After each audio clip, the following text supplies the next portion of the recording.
Assalamu alaikum everyone and welcome to day one of Aqsa Week Kids. Our story today begins a long time ago in Makkah. There lived a man named Umar radiallahu anhu. Umar was from the sub-tribe of the Quraysh and his father's name was Khattab. From a young age, Umar was responsible for taking care of his family's camels. At the end of each day, he would go on and learn from a teacher. Now, this wasn't very common in those days, as most people couldn't read or write. Umar grew up to be a tall and strong man, and he was also very brave. When Prophet Muhammad ﷺ received prophethood and began preaching Islam in Makkah, can you believe that Umar was actually one of his biggest opponents? Whenever Umar discovered someone had accepted Islam, he would become furious and make their life miserable. You see, Umar, just like most people in Makkah, followed their forefathers and worshipped idols. When the Prophet came with the message of Tawheed, he said idol worshipping was wrong. Umar didn't want things to change in Makkah. How could his forefathers be wrong, he thought, and this made him angry. One day, Umar found out that his sister Fatima had accepted Islam. Now, can you imagine how angry he was? He marched to her house. If anyone saw him, they would know that someone's going to be in big trouble. He was so angry. How could his sister leave idol worshipping and disrespect his forefathers? Umar went to his sister's house in rage, but Allah had a different plan for Umar. Before Umar banged on his sister's door, he heard some words being recited. His sister Fatima realized it was her brother Umar. She got so scared. She quickly hid the pages she was reading from.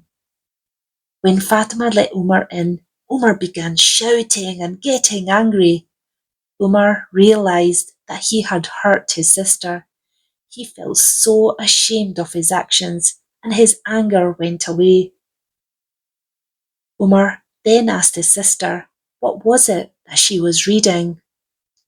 His sister Fatima told him that she was reading the Holy Quran. Umar was intrigued and he asked to see it. These were special words from Allah. His sister Fatima said that he couldn't touch the pages until he had a bath and became clean. Umar had a bath and he read the verses of the Quran. Oh, he was so touched by these beautiful words. His heart melted. He knew straight away that these words were from Allah. Umar truly believed that Prophet Muhammad ﷺ was indeed a true prophet of Allah. So Umar went to see the Prophet and he became a Muslim. He recited the Shahada with such happiness and joy. Prophet Muhammad ﷺ had made a special dua to Allah to make Islam strong through Umar or Abu Jahl. Allah had guided Umar to Islam and blessed him with Iman. All the Muslims of Makkah were so happy at this news. They were ecstatic. The Prophet had given Umar the very special title Al-Faruq, which means the one who can tell between right and wrong. Once our Prophet said, Allah has placed truth upon Umar's tongue and heart. This shows the status of Umar and the wisdom that he was blessed with. Umar radiallahu anhu was a very close companion of the Prophet. He loved the Prophet so much and stood by his side throughout all the hard and difficult times.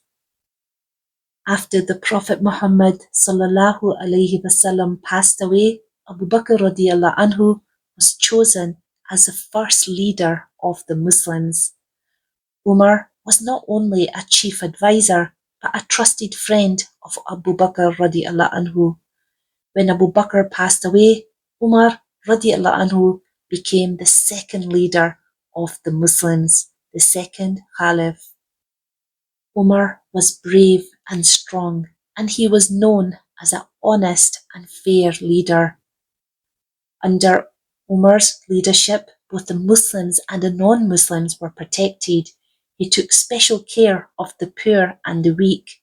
In fact, Umar would often spend his nights going around the city to see whether anyone needed help or to see if anyone had went to sleep hungry. He gave instructions to the rich that they had a responsibility to care for the poor. Umar would always remind the people that Allah wants people to help the unfortunate, to help the old and the helpless. Umar radiallahu anhu was always thinking about others. Even when he was a leader, he would give all his money away.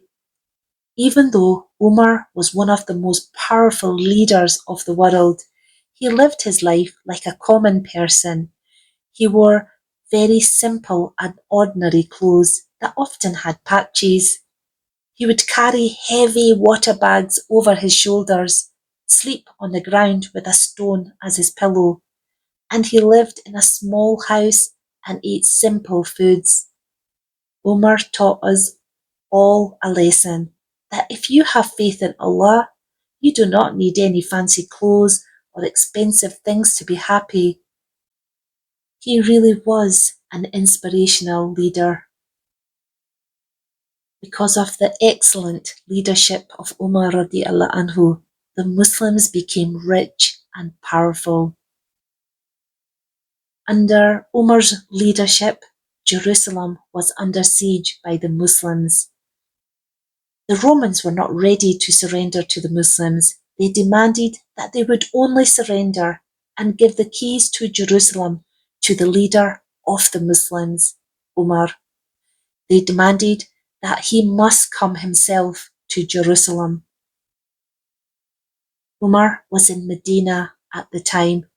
In fact, Umar hardly ever left Medina because of the great love he had for the Prophet's city. However, Umar accepted to travel to Jerusalem because of the importance of Masjid Al-Aqsa. However, Umar did not take an army with him, but instead he travelled with just one companion and one mule.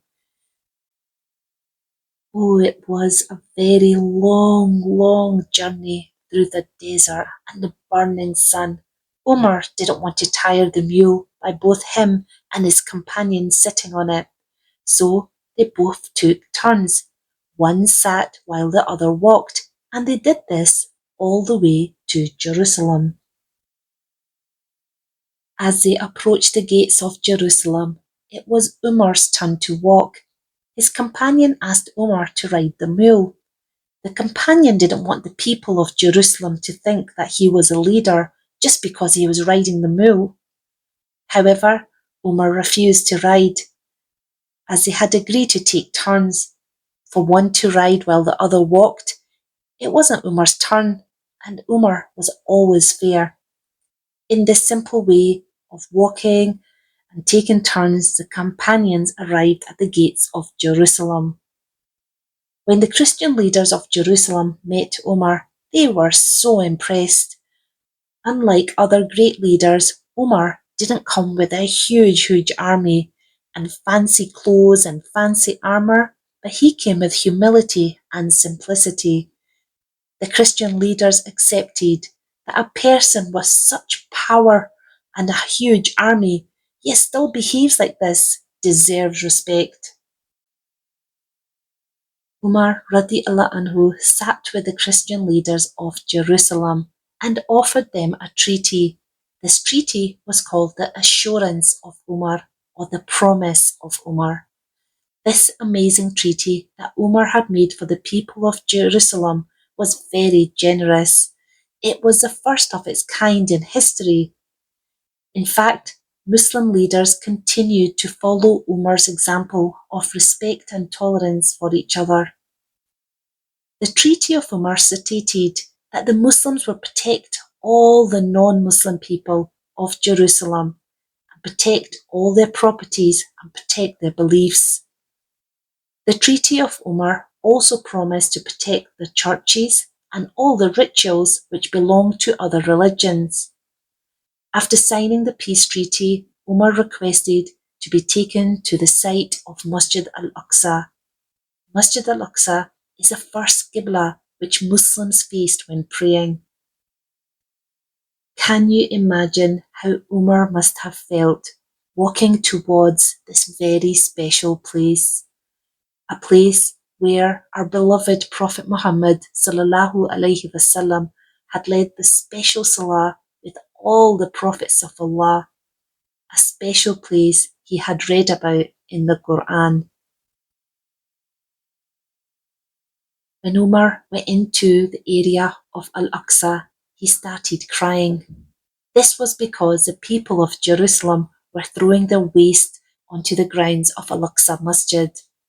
When Umar saw the piles of rubbish, he started cleaning it, and all the other Muslims followed him in cleaning the grounds of Al-Aqsa. After the whole area of Al-Aqsa was clean, Umar asked for the azan to be called. This was a very special occasion for the Muslims, an occasion that made them cry with happiness. Many of the companions of our Prophet were there, and they all prayed Salah together on the grounds of Al-Aqsa. Can you imagine, after so long, finally the masjid was being used to worship Allah once again? What an amazing experience that must have been for everyone. After Al-Aqsa grounds were cleaned and Salah had been performed, Umar ordered for a masjid to be built on Al-Aqsa Haram Sharif. A wooden masjid was built on the southern edge of the Al-Aqsa compound. The masjid that Umar built has since been built, rebuilt and extended many times. Today it is recognised by its dark grey dome known as Musalla al-Qibli. Umar stayed in Jerusalem for a few more days. One day the Christian leader was showing Umar the city of Jerusalem and took him to the Church of the Holy Sepulchre. Now this is the most important church to the Christians. Whilst Umar was visiting the church, the sound of the adhan from Al-Aqsa was heard. The Christian leader, whose name was Sophronius, invited Umar to pray Salah in his holy church. Umar kindly said no and explained that he was worried that the Muslims would follow his example. In the future, Muslims would keep requesting to pray in the church of the Holy Sepulchre, and this might disturb the Christians. Therefore, Umar went outside and performed his prayers nearby. Where Umar prayed Salah, a masjid has been built there. This masjid is called Masjid Umar. It's very close to the Church of the Holy Sepulchre, and you can also pray there when you go to visit Jerusalem. The leader of the Christians was so impressed with the trustworthiness and the caring nature of Umar.